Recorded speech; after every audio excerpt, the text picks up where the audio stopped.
If you're thinking about hitting the drive-thru tonight, don't. I've got a better idea. Today we're making up an easy burger and fries skillet. Just imagine everything you love about a cheeseburger and fries done right at home in one pan. It's simple, quick, and turns out great. So let's get started.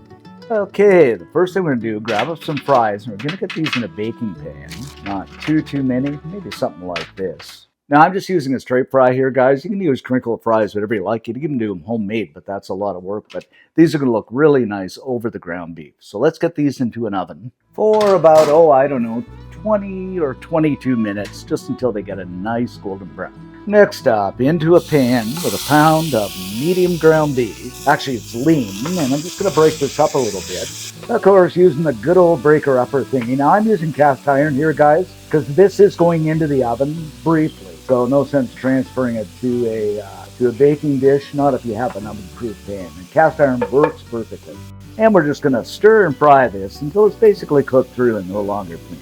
And once again, I'm using the old grass-fed ground beef. I just love this stuff. You don't get a lot of fat off it, and it is really good. Alrighty then, we're basically cooked up here, no longer pink. So the great thing about a big pan is I'm going to shovel everything over, at least the ground beef over, to one side of the pan, and we're going to go in with a small chopped onion, and of course 3 cloves of the old garlic. And I'm just going to stir and saute this just until that wonderful aroma of onion garlic fill the air. You know, something's cooking in the kitchen. We is basically all sauteed up here and smelling so good. So we'll just give everything a good mix together here. You know, it's amazing. I always say this, what a bit of onion and garlic can do to the aroma of the kitchen.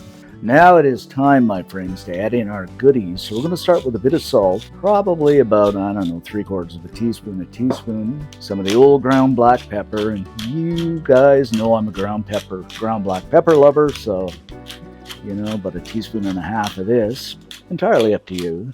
A couple of teaspoons of the good old Worcestershire sauce. I use this a lot. It adds a great depth of flavor to everything.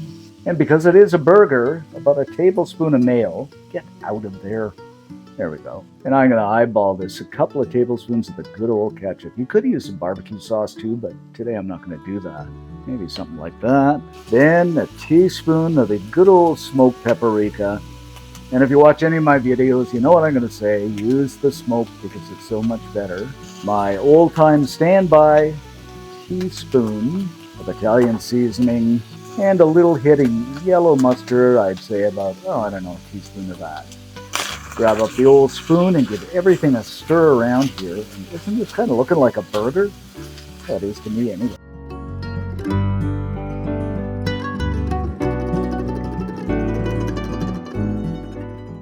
Now what we're going to do here, guys, is grab a little bit of this up and give it a little taste. It's good. It just about tastes like a burger in itself. We haven't even added the cheese or anything yet. I might add a little bit of liquid smoke. Totally optional, but I'm going to add a little bit. So in we go with a little droppy there, or a few little droppies. Once again, at stirring we will go. That's just going to kind of add that smoky effect like it's been on the barbecue. But if you don't have liquid smoke, don't sweat it. Then I think I'm just going to give everything a press down here.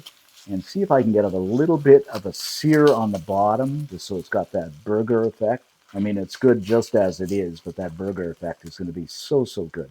So we'll just let this fry away, for about 3 or 4 minutes. Now, while this is frying away, it is time for the weather check. Now, that sounds strange, but everybody seems to love it. We are right smack dab here in Central Ontario, and it is March 20th. 31 degrees, or about 1. Just hovering around the freezing mark.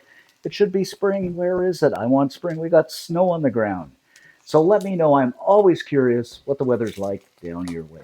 Now, my friends, we got a little bit of a char on the bottom there, and it is looking and smelling so good. So, because it is a cheeseburger, I'm going to go in with a good handful of cheese. I don't know, about 1/2 cup, something like that.